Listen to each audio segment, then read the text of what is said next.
Well, a lot of people I spoke to says they would not envy him and do not want to have his job because he has a very tough job right now, and that's because Trump is started with the biggest tariff increase in decades, and Bessent is largely in charge of implementing that, along with Commerce Secretary Lutnick.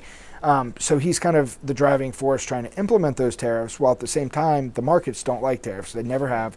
And you saw quote-unquote Liberation Day when that happened back in April, I believe, and all these tariffs were announced. Markets tanked. Since then, they've kind of rebuilt some of those losses, recouped those losses.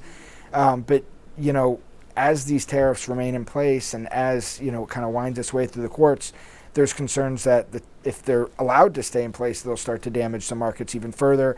I think that's kind of evidenced by the dollar. The value of the dollar has actually fallen since the start of the year, pretty notably fallen since the start of the year from where it was before Trump entered office. And that's kind of indication that, people are kind of freaked out about the state of the economy and, what could be down the road.